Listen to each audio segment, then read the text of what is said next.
Hello and welcome to the CMR audio project. The CMR is the Institute for Coastal and Marine Research at the Nelson Mandela University. I'm David, or Dave if you prefer, and the guest for this episode is Asisipo Mhlonyane, who is busy doing her PhD on the topic of community-based aqua tourism as a sustainable development opportunity for coastal and rural areas. Please keep in mind that the views and opinions expressed in the CMR audio project episodes are those of the participants alone and do not necessarily reflect the official policy or position of any branch of the Nelson Mandela University. If you have any questions or comments about anything you hear in this episode or any other episode of the CMR audio project, send an email to cmraudioproject@gmail.com.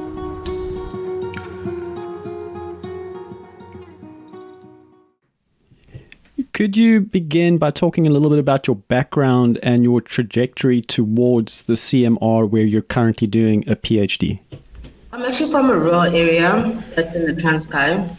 That's where I was born and bred. I then came to Nelson Mandela University, it was Nelson Mandela Metropolitan University at that time, where I did my undergrad. I did psychology, then I went through to maritime studies and then development studies, and now I'm doing my PhD in development studies. So the link then with CMR is, at first I was a CMR member as a student whose PhD topic is in line with CMR. And now I'm also part of the management as a student representative in the CMR management team. And the PhD topic? My PhD topic is community-based aqua tourism as a sustainable development opportunity for coastal rural areas. So it's a case study of Willowvale, which is where I'm from. So essentially my PhD is looking at marine-based mechanisms in which communities, rural coastal communities, can actually apply themselves for their own sustainable development. So also looking at seafood tourism, which can be incorporated as well into that sustainable development, that mechanism, looking at indigenous knowledge, how they prepare the food for authentic flavors, and also looking at how their own community-based management of projects can actually also be improved to make them sustainable. Because as we all know, a lot of these community-based initiatives and projects, they mostly don't survive beyond, inception, or also the idea phase. So my research also seeks to look at like a bespoke framework in which would also assist rural communities to actually be able to run these projects and for them to be sustainable, benefiting them in the long run. You've mentioned seafood tourism. Did you have any experience of that as a younger person growing up? What inspired you in that background to streamline your topic in this direction? I'd say partially, in a sense that I am a firm believer of indigenous knowledge and also indigenous flavors. So that is like my own personal likes and also personal beliefs in rural areas and how they can actually tap into those things. Like I sometimes feel like, and always tell my friends that, people in rural areas are like sleeping on themselves because in a way it could be, like tourist attraction, but also I had got to travel to Sweden. That was in 2018. That is where I also got to actually attend a seafood tourism. It was a seafood tourism conference and workshop where we got to taste a lot of the food, like the seafood from there, oysters. It was also my first time tasting some of the seafood offerings that they had from that side, and it was native and also local flavors in the way that they made them.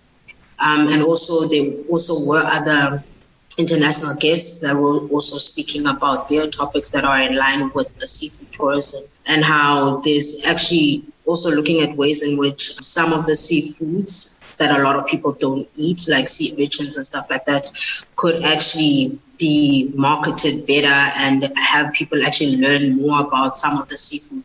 Also as a sustainable solution in trying to alleviate pressure from the seafood that we eat a lot, such as, like the normal fish, which is hake and snook and things like that. It was mainly from that. And I also saw how we can actually incorporate it in my research and fit in well in the sense that it would still be using the coastal rural area's strengths in flavors, the local flavors that they have. So they wouldn't have to, import certain spices or have a tourist come from Sweden, for instance, to come and have, the same flavors that they would have there or the same things that Ocean Basket, is using. So they would actually get their own local flavor and actually showcasing their culture as well.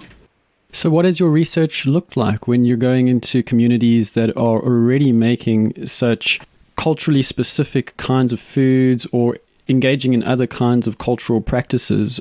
What does your research look like when you're trying to extract information from that context to put into an academic context? And then do you offer feedback at all? Have you done that yet to those communities and got ideas from them? Yeah, looking at some of your questions here, I saw one question that was actually asking about the impact of COVID in terms of my studies and stuff, and that has been one of the major impacts because I'm also looking at my research tools. They're very social in nature, which means I'll be interacting with the elders, the people with all the vast knowledge of the community, also uses of these marine resources. I'll have activities with them.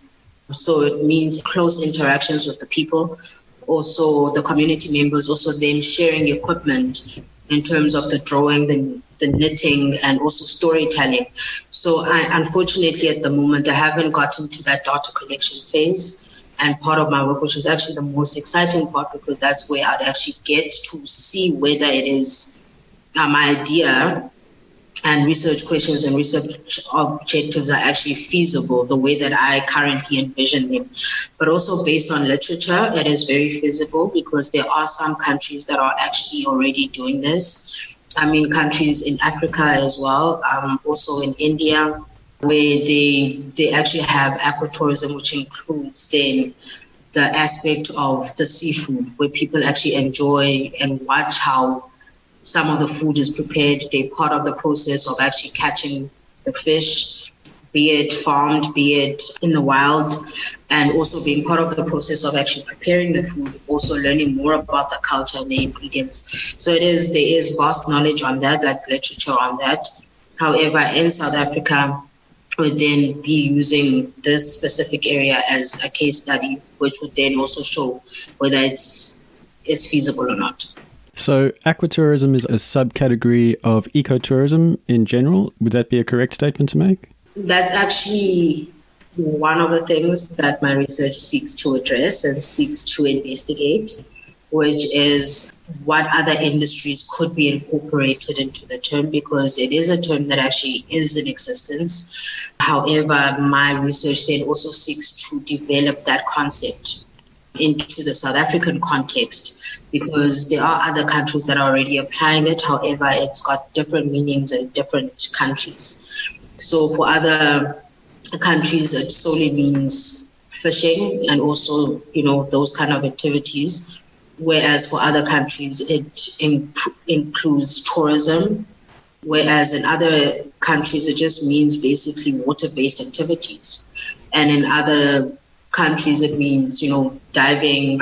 Other countries, aquatourism is having your restaurant underwater. So it's got different meanings at the moment. So my research also seeks then to build on that and also to conceptualize it in a South African context, which could then maybe reveal that it could be a part of ecotourism. So yeah, we'll see how that turns out. You mentioned that COVID has impacted how you do your research and limitations in that regard. It seems fairly obvious that the people who you would be interviewing and collecting data from would be heavily impacted by COVID, considering that they rely on tourists who have been prevented from entry into the country or limited as far as their movement goes in the country when in the country by government lockdowns. Have you got any insight from those participants in your research? Not yet, because I have not interacted with them as of yet due to, the COVID and the lockdown. Because, like I mentioned earlier, that my tools which might actually have to be revised because I put it off now for close to 8 months, which was something I was supposed to do last year, June already, but I have had to put it off because of all the waves and stuff. And I was looking forward to this year, hoping to actually proceed with it in February. And here we find ourselves again. If I were to answer your question, it would be based on assumptions, based on what I know and of the area. Otherwise, it would not be information that I am getting, from the actual participants themselves. So keeping in mind the disclaimer or caveat that what you will now answer will be speculative and based on your own assumptions, as you've just pointed out, could I ask you to speak about some of those assumptions? Because I'm interested in what it has been like for people who rely on a day-to-day trade or a day-to-day industry that has been completely shut down. So based on your experience living there and looking in with an academic lens, what do you think has happened? I think the communities have actually suffered quite a lot, especially because in that area, also based on, my assumptions again, based on what are my observations, also in the past and also things that I've read up, the communities, they rely quite a lot on selling the fresh fish to tourists that visit the area. The tourists don't visit there quite often, but they know which seasons they visit the area. So they get to sell off some of their catch to those people. So, now it's totally shut down. So that means there's no way in which they can, make those few hundreds that they would normally make. One of the things that I also heard from the communities is that the community members that sell off these things is that they prefer selling them to tourists because the tourists then pay more than, the locals. There's a time where my uncle actually called my mom saying, there's fish that is being sold for like 400 rand. And my mom was like, no, that's crazy. Like, I wouldn't pay that amount of money. That was a rather big one, but she was like, oh, hell no, I'm not going to do that. But a tourist who's going to get, fresh fish, that 400 would actually be nothing. They'll be willing to pay for it, knowing very well that it's actually literally out from the sea. Whereas like some people also in the area they wouldn't pay that amount of money because they'd rather go and fish themselves or make a plan to actually go and fish themselves rather than paying that amount of money. So it's impacted them quite a lot. Also, we've got seasonal workers that clean some of the accommodation places. So if there's been no tourists coming into the place, then there's no need for cleaners, and people to clean up. So that's also some of the things that I'll actually be looking at in my research, which is food security. So with the whole COVID, I'm hoping to also get a bit of more in-depth info in terms of how the food security has been affected because of COVID in the area, because some of my objectives in my research is also to contribute towards food security. So in having those mechanisms and those community-based projects that they can run themselves that are marine-based, it's also looking at ways in which it could also assist in having them being food secure. Based on what you've been saying, it's fairly obvious that there's a crossover here between maritime studies and your link to the CMR, Coastal and Marine Research, and development studies. How does psychology fit into your journey? Yeah, that's actually a question that I get quite a lot. I'd like to actually have a better response to this, except for the fact that, when you're in high school, like, you have different ambitions and you don't really know who you are and what you actually really want to be. So I don't guess, think a lot of people figure out who they really are or who they want to be well into their later years too. Yeah.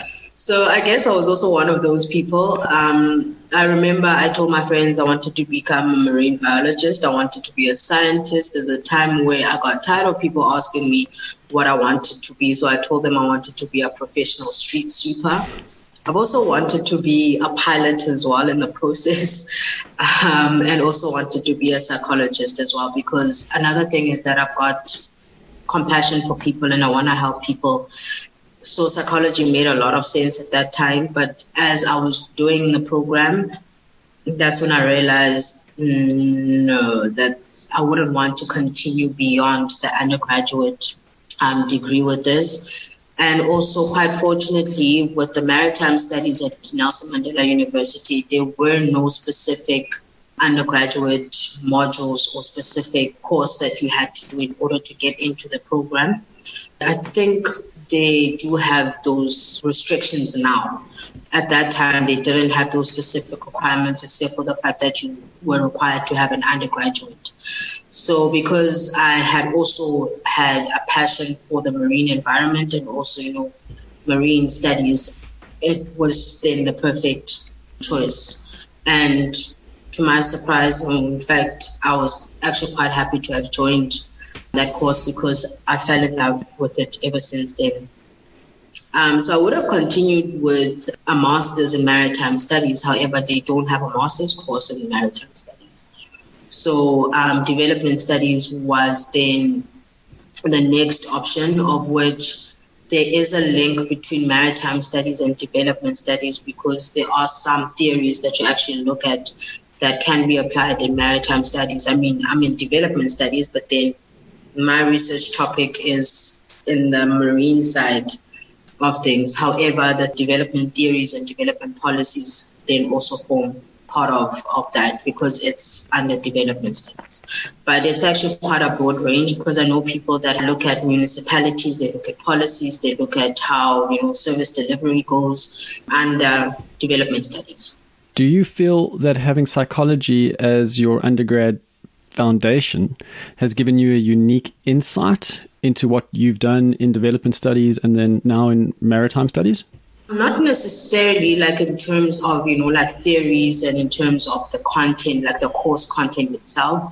But I mean, it's given me an edge. I believe that I am someone who's very versatile in terms of research because I've had such a diverse range of qualifications. I know how to incorporate some of the things and actually be creative because I also believe that when it comes to research, you also have to be creative and also see, and combine things that other people wouldn't have thought of. There are some times where you can also just add a bit of a psychological component to certain things. And also just like, for example, if I were to do a paper on COVID now, I would actually include the psychological impacts of those things. So those are things that I feel like maybe other people would not consider.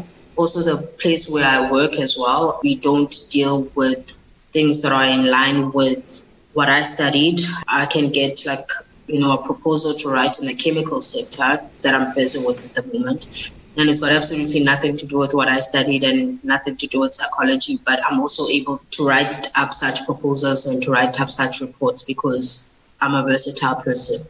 You mentioned the psychological link to COVID. I'm going to use that as a segue into this next question, which is you described your process of deciding what you want to be and do as one where it didn't seem like you had many limitations, conceptual or practical. I'm sure you did. Most people want to do something. You have to get over certain hurdles, obstacles, but you didn't speak about it in a way where there was something that would have prevented you from, let's say, becoming that pilot or that psychologist or that professional street sweeper. Things have changed perhaps for some people conceptually. COVID has thrown a huge spanner in the works for their future plans.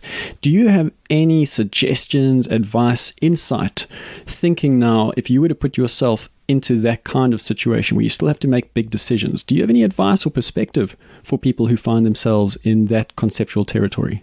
I think my advice would be to read up quite a lot. A lot of people are at home. They've got a lot of, I suppose, time on their hands, especially students, because even when they are back at school, they don't have co-curriculars such as sports and things like that because of the COVID restrictions. So my advice would be to read up quite a lot, just to gain more knowledge in terms of what they want. And, because with psychology, at that time when I chose it, I didn't really have much information on the course content itself, but rather the profession, not knowing that actually it takes you like 7 years in order for you to actually get to that point where you are counseling people, So those are some of the things that people are unaware of.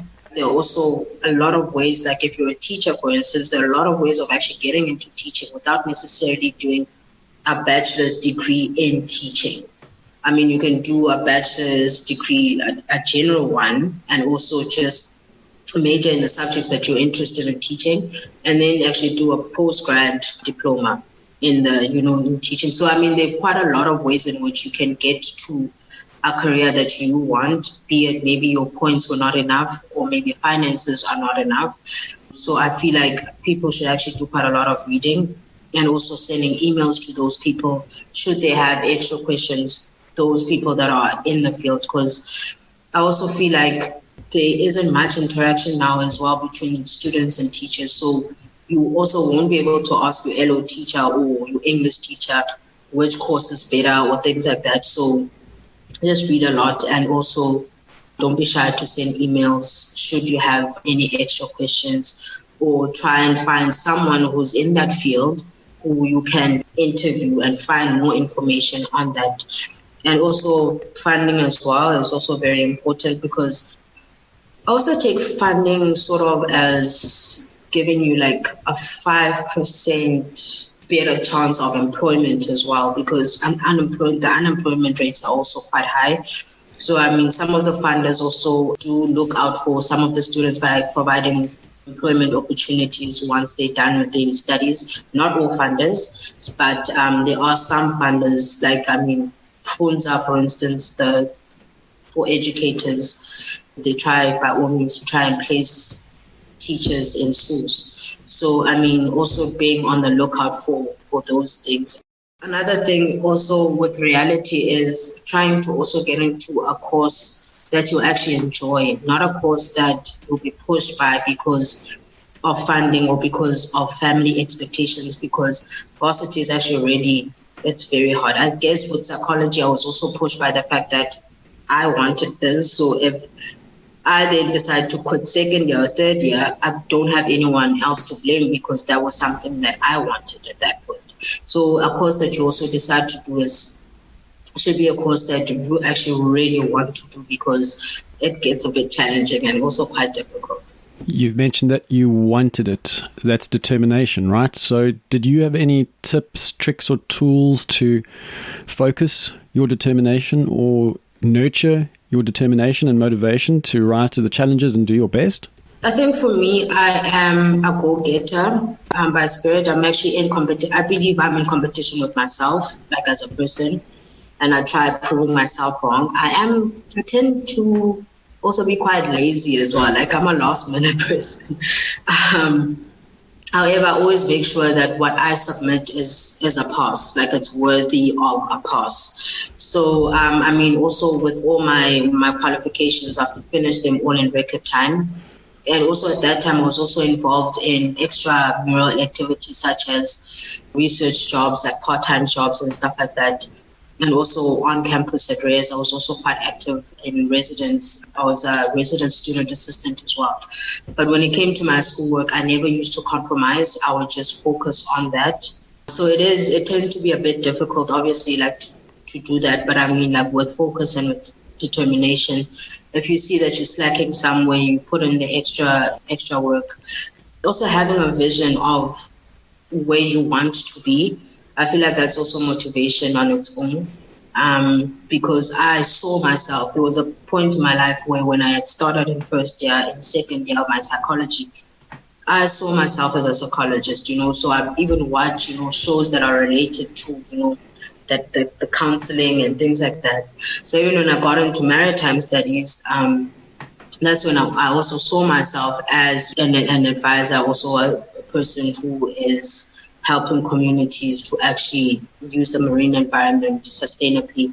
Also, even now, like I do actually see myself influencing policies in terms of some of the things that may be applicable to rural areas or context specific, and also ways in which rural areas can also be assisted. So some projects that maybe could also, be influenced by my research project. So also having a vision, I believe that is actually very important. This is the first time that we're meeting properly. I don't know if you have a day job. Yeah, I do. What is that? I work for Jupilo Consulting. It's a research company that is based here in Port Elizabeth. I am a research consultant, so we do research. So that is actually, I'd say, is the only part that is in line with what I studied.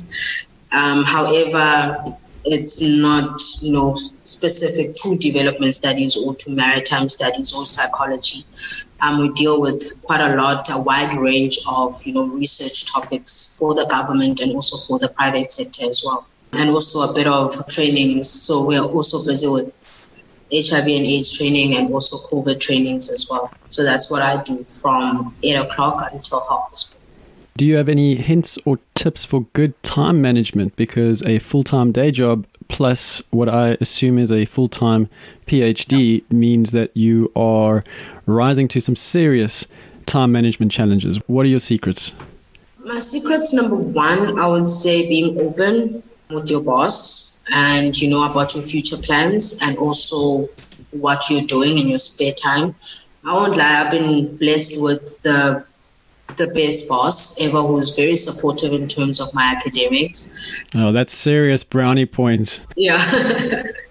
So, telling him about, he always asks about how my academics are going and things like that. But I don't want to lie, it's quite a challenge when you have deadlines both sides.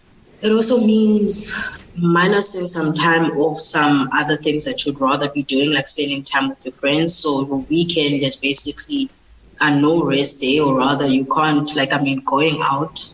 So Saturday, Sunday, you're tired. So on Monday, you're back to work. So you'd rather just not go out on a weekend, because then you take about 2 days to recover. When it comes to workshops, as a PhD candidate, there are also workshops that I'm also required to attend and conferences that I'm required to attend. So, when I ask to attend those kind of, career building and academic events, it's never a problem. It's never been a problem. But I've also, as a person, when it comes to such situations, I'd also advise people to ensure that they work in terms of what is expected from them in terms of their work and employment is also done, because there's never been a day where I haven't been able to deliver on a deadline because of my academics or because of those conferences or workshops that I've had to attend. It gets tiring. There are times where I really feel exhausted. Since I started my academics and doing my PhD, I haven't had a December to myself in terms of just enjoying, the December holidays. Well, the first December of my PhD, I was in Sweden the whole time, so it was work. Even on Christmas Day, actually, I was working, doing some schoolwork. I haven't had a December to myself, and I can't wait to finish so I can actually get to enjoy December. So that's also time that I take off to actually catch up on some of my schoolwork and do quite a lot of reading and things like that, yeah. Well, it's perhaps something of a blessing that you didn't have your December 2020 to take time off in, because you couldn't go to the beach, you couldn't go to public outdoor spaces. A lot of stuff was closed. So maybe this December will be different, or the next one. And I hope that you do get what you're looking for your vacation time. Yeah. We're nearing the end of the interview. I would just like to ask you one more question. Do you have any recommendations on books, films, documentaries, podcasts, or anything that you think listeners might be interested in? And it does not have to be CMR related or maritime studies related, just anything that you think people might find interesting or thought-provoking or whatever. I'm actually part of Wild Oceans, which is the youth side of Wild Oceans that is based in Durban. People can also follow them on Facebook and Instagram, particularly for because we're advocating, it's youth for MPAs, and we're advocating for more MPAs and for the protection of the marine environment. So there are quite a lot of seminars that are posted there and things that people can actually follow. So these can also be things not necessarily in line with the marine environment, but also just the environment as a whole. Also the law part of everything. So I'd say people could follow Wild Oceans, Youth for MPAs online. There are also some celebrities that are following and also contributing to the network and the bigger, fight for the protection of our oceans for the future. But other than that, I'd also just, say like people must read and people must stay safe, and people can also read up more about, COVID and its effects, because I personally believe that there are quite a lot of research papers, especially for emerging researchers, a lot of research that can actually emerge from the effects of COVID in every single sphere of life, because COVID-19 has actually affected us in a lot of different, in fact, in every way possible. So I believe that in whatever field that you're in, every single, profession has been affected by COVID. So they can be of, benefit to them. So some of those emerging, research that can pop up. So people can be on the lookout for that as well. That's the end of the episode. Thanks for listening. Any questions or comments can go to cmraudioproject@gmail.com. All episodes of the CMR Audio Project can be downloaded at archive.org. Head over to archive.org and search for CMR Audio Project. You should be on your way. Many thanks to Kendall Beeden, who made the theme music for this audio project. His email address is kendallbeeden@gmail.com. Thanks again for listening. Until next time, as always, may the tides of life treat you kindly.